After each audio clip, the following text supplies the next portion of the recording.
Assalamualaikum, jumpa lagi di Dewi Rohma Channel Hijrahnya Hati. Kenapa di sharing saya kali ini, saya menyampaikan ini sebagai hijrahnya hati. Jadi ketika suami saya memutuskan untuk resign dari pekerjaan sebelumnya, ya, kami tidak tinggal diam, ya. Kami bersama-sama untuk terus berdoa. Karena ketika mau resign itu belum ada pekerjaan lainnya atau sedang melamar pekerjaan lainnya gitu. Sama sekali tidak ada. Benar-benar mau resign. Saya ingat sekali ketika itu bulan Mei. Bulan Mei suami memutuskan untuk resign. Kemudian saya sampaikan ya udah kalau memang sudah nggak nyaman di situ, nggak tenang di situ mau resign, oke, resign. Kemudian kita sama-sama berdoa semoga, ini doa kami, saya ingat sekali, semoga ya diberikan pekerjaan yang menenangkan hati, lebih berkah, dan juga bisa sambil ibadah di situ. Jadi pekerjaan itu menjadi sebuah ibadah. Kami terus, ketika kami sholat malam, ketika habis sholat, dan ketika terbersit, kami terus doakan itu, ya Allah berikan pekerjaan yang lebih berkah, yang menenangkan hati kami, yang pekerjaan itu pun bisa menjadi jalan ibadah gitu ya. Nah, kemudian dikirimlah surat pengunduran diri itu.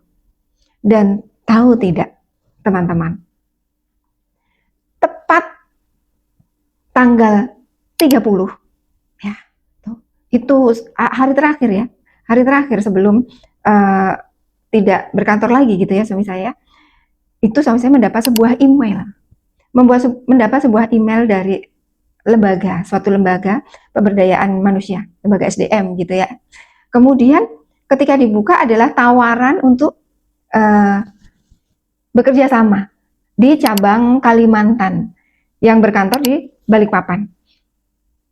Saya masih bingung, ini apa? Ini lembaga apa? Ini di bidang apa? Di situ akhirnya suami menjelaskan bahwa ini adalah ISU, ya.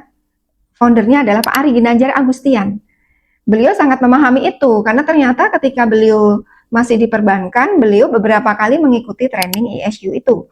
Sedangkan saya belum pernah dan saya benar-benar buta tentang ISU. Saya tidak tahu apa itu ISU. Nah, kemudian saya diberikan websitenya, medsosnya, ya, diminta untuk saya pelajari dulu. Kira-kira kalau ayah pindah di situ bagaimana? Ya, kalau ayah kerja di situ bagaimana? Itu kata suami saya. Kemudian saya lihat website, medsosnya, tentang kegiatan-kegiatannya, dan saya sampaikan pada suami saya. Apa yang ayah rasakan jika ayah diberi kesempatan atau mengambil kesempatan untuk bekerja di situ di ISU? Kemudian suami saya bilang, ini jawaban dari doa-doa saya. Saya tidak pernah mengirimkan lamaran pekerjaan ke ISU.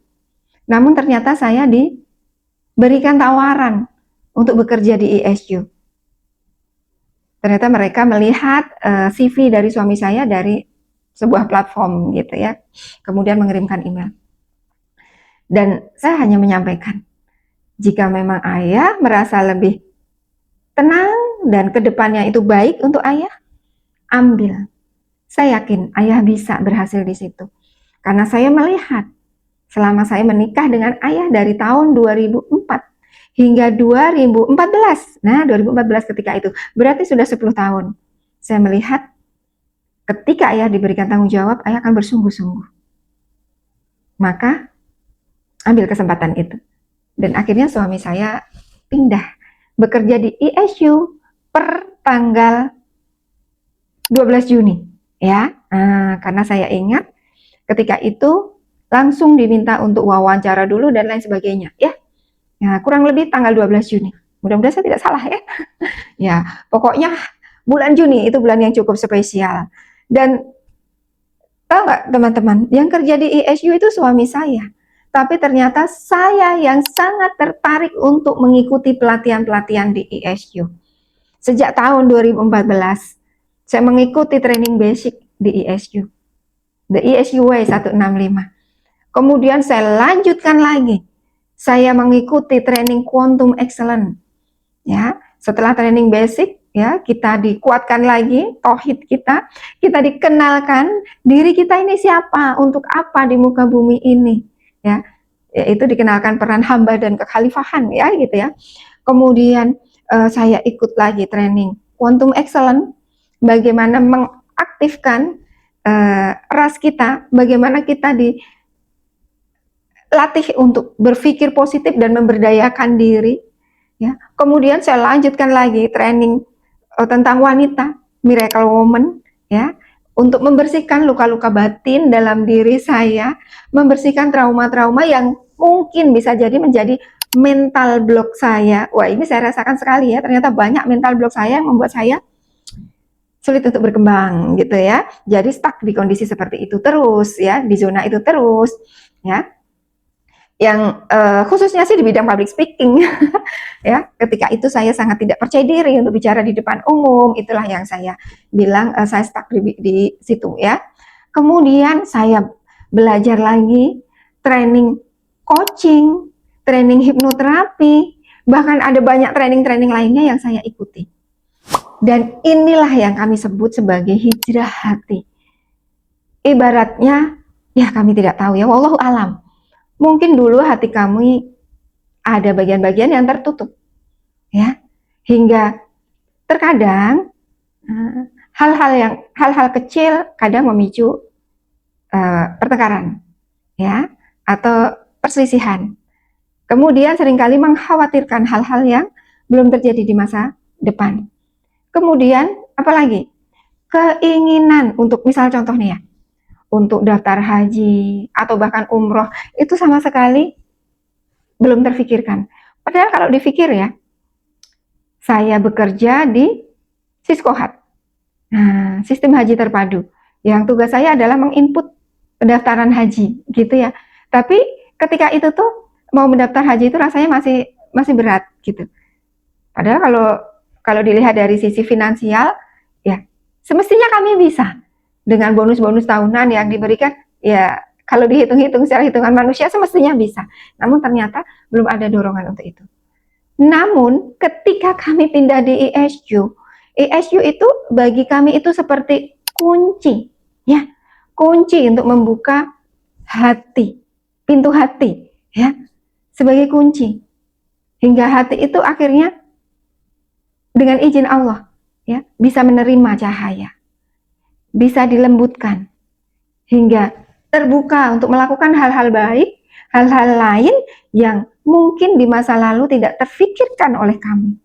Iya, saya sangat merasakan hal ini. Masya Allah, mudah-mudahan pahala kebaikannya mengalir untuk guru-guru kami di ISU, ya, Pak Ari Ginanjar Agustian dan para kader-kadernya. Di tahun 2014 juga, ya, 2014, suami saya resign di tahun itu, di bulan Juni, bulan Mei, kemudian mendapatkan pekerjaan baru di bulan Juni, kemudian secara ekonomi itu kan turun drastis ya. Kami sudah tidak dapat bonus tahunan, kami tidak dapat tunjangan ini, tunjangan itu, gitu ya, benar-benar, wah, sempat goyang secara ekonomi itu ya. Namun justru di bulan Oktober kami bisa daftar haji berdua. Ini hal yang rasanya tidak mungkin untuk kami. Tapi ternyata begitulah cara Allah. Ya.